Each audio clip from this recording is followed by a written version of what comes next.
네, 지금 K8 하이브리드 차량 시승 진행 중이시고요. 네. 하이브리드 시스템 같은 거는 어떻게 작동을 하고 언제 또 이제 가솔린 엔진이 개입을 하는지 정확하게 한번 설명 좀 부탁드릴게요. 네, 아무래도 오늘 시승 영상을 보시는 시청자분들께서 가장 궁금해 하시는 내용이 아닐까 생각하는데요. 몇 킬로에서 이제 하이브리드 엔진 구동하냐, 뭐 이런 것들을 질문들을 많이 평소에 받는데, 하이브리드 시스템은 그렇게 들어가는 게 아니고요. 지금 여기 화면에서 보시면은 저희는 서행을 하고 있는데, 엔진, 모터, 배터리. 지금 보시면은 서행을 하고 있는데, 배터리에서 모터로 해서 구동을 시켜주는 거다라는 모식도를 보실 수가 있어요. 그러니까 지금은 가솔린이 하나도 들어가지 않는 상태입니다. 엔진은 가만히 쉬고 있고, 따라서 이제 소음이나 진동도 없고요. 네, 기름도 한 방울도 쓰지 않고 있는 상태라고 보면 되겠습니다. 이렇게 서행할 때는 배터리의 힘만으로 주행을 하게 됩니다. 그러다가 자, 이제 제가 조금 가속 페달을 조금 밟았는데요, 힘이 좀 필요하다고 생각을 했는지 이제 하이브리드 구동 시스템에서 엔진에서 이쪽으로 이제 동력을 주기도 하고요. 지금은 또 현재 다시 이제 배터리에서 사용하고 있죠. 조금 힘을 써보겠습니다.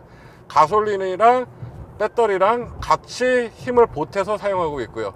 또 제가 이제 엑셀에서 브레이크를 띄어서 탄력 주행을 하는 동안에는 배터리 이 바퀴에서 이제 발전되는 양이 배터리로 재충전되는 모습입니다. 이렇게 충전됐다가 다시 또 제가 서행을 할 때는 배터리에서 동력을 주고, 또 힘을 많이 필요할 때는 엔진과 배터리가 같이 사용하고, 이런 식으로 복합적으로 굉장히 빠르게 자동차가 알아서 판단해서 지금은 충전해야 될 때, 또는 충전한 배터리를 사용해야 될 때, 엔진을 사용해야 될 때, 이런 것들을, 이런 로직들을 스스로 판단해서 합니다. 사실 운전자가 이렇게 바쁘게 돌아가는 시스템을 굳이 다 알 필요까지는 없어요. 그냥 사실 꺼놔도 돼요. 그런데 이런 원리로 돌아간다는 거 정도는 알고 계시면 되겠고요. 또 이런 모식도를 보면서 운전을 한다면 이런 때 엔진이 이 정도 힘을 쓰면은 엔진이 구동하는구나. 그래서 엔진의 구동량을 서서히 낮춰주면은 그만큼 연비는 향상되는 시스템이라고 볼 수 있겠습니다. 네, 하이브리드 차량 같은 경우는 네, 전기 부품이나 뭐 모터 같은 것들도 이제 더 부품들이 더 들어갈 텐데 네네네. 혹시라도 이상이 생겼을 때 뭐 수리비가 많이 든다거나 네. 혹시 뭐 그렇지는 않을까요? 그러니까 그런 부분에 대해서도 질문을 많이 받아요. 네, 하이브리드 전용 부품 같은 경우에는 이제 그런 우려들, 하이브리드 부품이 막연히 비싸지 않을까, 괜히 고장나면 수리비가 많이 들지 않을까, 연비 절약한다고 했다가 그런 지출이 크지 않을까, 이런 걱정들을 하시는 분들이 많으신데, 그런 우려를 불식시켜 드리기 위해서 기아자동차에서는 일반 내연기관 부품은 똑같이 3년에 6만 킬로까지 AS를 보증을 하지만 엔진 미션은 5년에 10만 킬로고요. 근데 하이브리드 전용 부품에 대해서만큼은 10년에 20만 킬로까지 무상 보증을 실시를 하고 있습니다. 그로 인해서 10년에 20만이면은 거의 그 차의 구입자가 차량을 교체할 주기까지 별도의 그런 부담 없이 사용할 수 있게끔 제도를 마련해 두고 있습니다. 그래서 그런 부분에 대한 우려는 크게 하지 않으셔도 되고요. 그 다음에 보통 내연기관 차는 계속 100% 엔진으로만 가니까 엔진 오일도 그만큼 더 자주 갈아줘야 되고, 엔진 개통 부품들이 계속해서 부하를 받기 때문에 그만큼 더 고생을 하거든요. 근데 그에 반해서 하이브리드 부품은 모터가 적당히 갔다가 또 엔진이 돌았다가 또 엔진 쉬고 모터 돌았다가 이런 식으로 밸런스를 맞춰서 운행하기 때문에 엔진이나 이런 구동 계통들의 무리도 더 안 간다고 보는 게 정설이라고 보면 되겠습니다.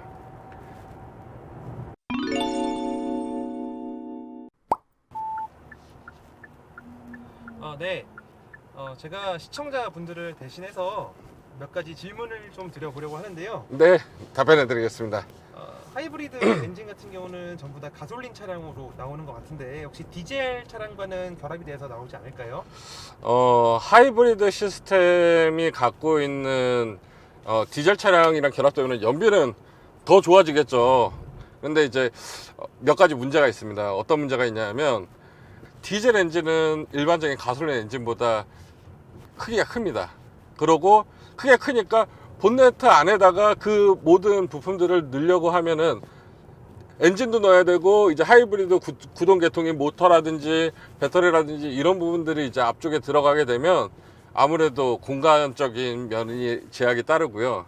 그 다음에 두 번째 제약으로는 무게 부분입니다. 하이브리드 같은 경우에는 최대한 경량화를 시켜서 만드는데 디젤 엔진 같은 경우에는 상당히 무게감이 올라가거든요. 그래서 무게감이 올라가는 만큼 또 연비는 또 반대적으로 떨어지게 되고요.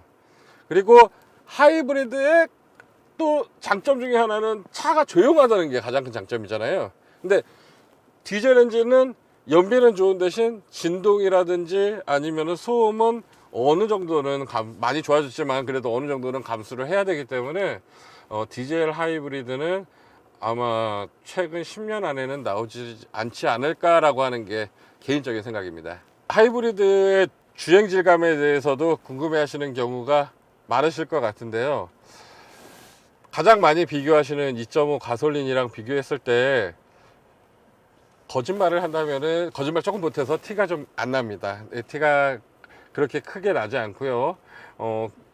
매우 이렇게 정숙하고 또 그리고 힘도 합산 마력이 230마력이나 되기 때문에 굉장히 힘도 좋고 그냥 편안하게 내가 그냥 일반 차량 타는 거랑 똑같은 느낌으로 타주시면 됩니다. 이게 뭐 하이브리드라고 해서 승차감이 굉장히 나빠지거나 사실 그런 거 없으니까요.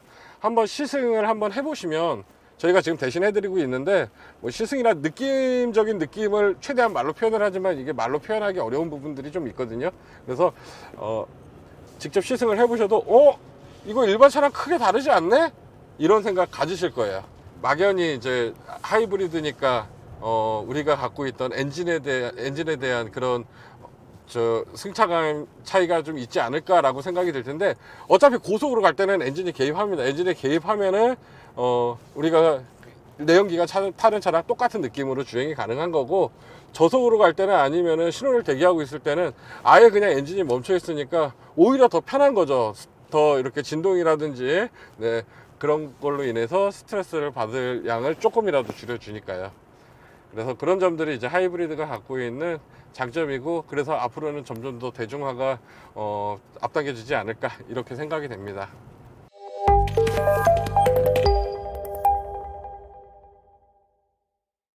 네, 지금 하이브리드 차량은 드라이브 모드가 처음 이제 시동을 걸고 출발하면은 아무래도 연비 위주인 에코 모드가 이제 적용이 됩니다. 에코 모드로부터 시작을 하는데 네, 그만큼 이제 연비적으로는 이제 향상되는 모드라고 보면 되겠고 근데 하이브리드 차량이라고 그래서 계속해서 이제 연비 모드로 운전하게 되면은 예를 들어서 사람이 급한 일이 생길 때가 있잖아요. 뭐 갑자기 급작스럽게 병원을 가야 된다든지 가족들이 아파서 병원을 가야 되는데 그럴 때마저 차가 답답하게 움직이면은 안 되겠죠. 좀 민첩하게 좀 움직여 줘야 될 텐데 그럴 때는 이제 드라이브 모드를 통해서 나는 지금 연비가 중요하지 않아. 지금은 좀 강렬하게 달려줘 라고 하면 스포츠 모드가 되면서 에르고 모션 시트가 뒤에 볼스터가 조여집니다. 허리 부분을 감싸주는 의자가 조여지면서 좀 더 강력한 출력을 내게 되는데요. 네, 한번 좀 밟아보도록 하겠습니다. 와우. 오우.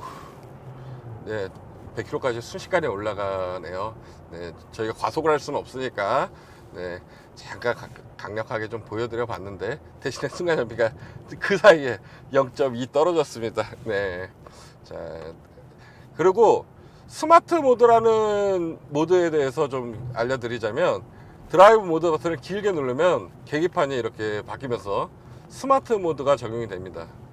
스마트 모드는 어떤 모드냐면 운전자가 막히는 길을 간다 그러면 굳이 자동차가 판단했을 때 지금 연비를 낭비할 필요가 없다 이런 생각이 들거든요. 어차피 스포츠 모드로 달려도 그 성능을 발휘를 못한다 이러면은 스스로 이제 마일드 모드로 가는 거죠. 에코 모드 비슷하게 가다가 그러다가 이제 갑자기 운전자가 막 핸들도 이렇게 좀 움직여 가면서 좀 빠르게 경쾌하게 주행을 하기 시작했어요. 그러면은 지금 우리 주인님이 원하시는 거는 조금 더 스포츠한 그런 주행 감각을 원하나 보다, 이렇게 판단을 하면서 스스로 주행 감각을 올려버리는 게 스마트 모드입니다. 그래서 에코 모드, 스포츠 모드를 번갈아 가면서 조작하기 귀찮거나 번거로우신 분들은 이렇게 스마트 모드로 해놓고 다니는 것도 한 가지 방법입니다. 네, 참고해 주세요.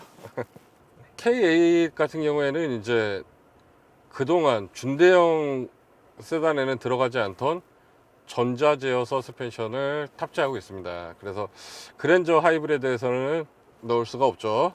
네. 근데 이제 모든 트림에 들어가는 건 아니고 노블레스랑 시그니처 등급에만 전자 제어 서스펜션을 옵션 가격 90만 원에 넣을 수가 있습니다. 전자 제어 서스펜션이 들어가면 아무래도 이제 승차감이 상당히 개선이 됩니다. 차량이 이제 서스펜션이 풀어줄 때 풀어주고 잡아줄 때 잡아주고 이런 식으로 도로 상황에 맞춰서 서스펜션이 유기적으로 동작을 하기 때문에 그만큼 승차감은 고급스럽게 되는데요. 대신에 이제 고가의 장비다 보니까 아무래도 소형차에서는 탑재가 안 되고 그동안은 이제 제네시스 라인이라든지 뭐 K9이라든지 이렇게 고급 세단에만 들어가던 옵션들을 과감하게 중대형 세단인 K8에 넣었다, 이런 것만 봐도 기아가 갖고 있는 K8에 대한 기대감이 얼마나 큰지에 대해서도 생각을 해볼 수 있을 것 같습니다. 네, 최근에 이제 애프터블로우에 대해서 문의 주시는 경우가 조금 늘었어요. 이제 가솔린에는 애프터블로우가 들어가 있는데 왜 하이브리드에는 애프터블로우가 들어가 있지 않느냐라는 질문들을 많이 주셨는데, 일단은 애프터블로우가 뭔지 모르는 분들을 위해서 간략하게 설명을 드리면, 이제 에어컨을 켜놓은 상태에서 시동을 끄고 내리면은 에어컨에 있는 수분이 그냥 우리 냉각기 개통 주변에 남아 있게 되거든요. 이렇게 남아 있으면 그것들로 인해서 거기에 세균이 번식하게 돼서 냄새가 나요, 에어컨에. 그걸 잘 관리하지 않으면 냄새가 나는데, 그걸 일일이 신경 써주기가 사실 힘들잖아요. 그러니까 이걸 갖다가 시동을 끈 다음에 자동으로 송풍을 해서 말려주는 그런 장비를 이제 애프터블로우라고 합니다. 근데 애프터블로우가 있으면은 좋기는 하죠. 편하기는 한데 대신에 단점이 있어요. 뭐냐면은 이 하이브리드 차량 같은 경우에는 배터리로 이제 운행을 하는 건데, 배터리가 많이 남아 있어야지 연비도 향상이 되고 그런 부분들이 있는데, 아무래도 그만큼 시동을 끈 다음에 동력이 없는 상태에서 배터리만 소모하는 시스템이거든요, 애프터블로우라는 게. 그만큼 차량의 연비라든지 그런 부분이 감소할 우려가 있습니다. 아마 그런 것들 때문에 연구하시는 곳에서 빼지 않았을까라는 생각이 들고요. 사실 뭐 원가 절감이다 그런 얘기도 있는데, 원가 절감 같지는 않습니다. 사실 원가를 절감하려면 그런 곳이 아니라 사실 다른 곳에서 절감을 할 수가 있죠. 근데 꼭 일부러 이제 기능을 원가 절감하더라도 뺀 거 이렇게는 저는 생각을 하지는 않습니다. 이번에 K8 차량이 출시가 되면서 당연히 이제 비교될 수밖에 없는 차량이 네. 현대자동차의 그랜저 하이브리드 차량이 있을 텐데, 네. 그랜저 하이브리드 차량과는 어떤 차이점이 있을까요? 일단은 차량이 이제 그랜저랑은 비교될 수밖에 없을 텐데요. 제일 먼저 말씀드리고 싶은 부분은 바로 그런 부분이에요. 그랜저는 이 K8의 전작 모델인 K7과 동급 차량입니다. 같은 엔진을 사용했고 연비도 똑같아요. 16.2km, 16.2km인데 이 차는 연비가 18km나 되죠. 그렇기 때문에 연비를 중시하는 하이브리드 유저들은 반드시 이제 이 차량을 선택하실 확률이 높다고 보고요. 그 다음에 이제 자동차의 플랫폼 자체가 그랜저는 2세대 플랫폼입니다. 구형 플랫폼인데 반해서 K8 차량은 제 3세대 플랫폼이 적용되어 있어서 충돌 강성이나 소음이나 이런 모든 면에서 한 세대 더 앞서간 모델이다, 이렇게 보시면 될 것 같아요. 어차피 그랜저도 신형 모델이 나오면은 3세대 플랫폼을 따라올 거니까 지금 이제 그랜저 모델을 구입하는 거는 아무래도 좀 지금 구형 모델을 구입하는 거다, 전작인 K7이랑 동급을 구입하는 거다, 이렇게 보시는 게 맞을 것 같습니다. 그리고 이제 경제성 때문에 하이브리드를 선택을 하는데, 그랜저 같은 경우는 2.4 엔진이 들어가죠. 근데 1.6 터보 엔진이 들어갑니다. 그렇기 때문에 자동차세가 비쌉니다. 이 차량 같은 경우는 29만 원이면 되거든요, 연간 자동차세. 그런데 그랜저 같은 경우에는 약 62만 원 정도 되니까 2배 정도 차이가 나는 거죠. 2배 이상 차이가 납니다. 그래서 자동차세 1년에 한 번 내는 거지만 30만 원 이상의 비용을 추가로 지출해야 된다면 그 부분도 한번 생각을 해봐야 되지 않을까요? 예를 들어 30만 원이면은 치킨이 30만 원짜리 치킨이 30마리인데 말이죠. 네. 네. 네, 오늘 이렇게 저희가 3시간에 걸쳐서 우리 그 촬영 감독님이랑 같이 촬영을 진행을 해봤었는데요. 여러분들에게 유익한 정보 드리려고 노력 많이 했습니다. 네, 재밌게 시청해 주셨는지 모르겠습니다. 네, 즐겁게 시청하셨다면 구독과 좋아요 부탁드리고요. 네, 우리는 더 좋은 영상으로 찾아뵙도록 노력하겠습니다. 여기까지 유카였습니다. 오늘 시청해 주셔서 감사합니다.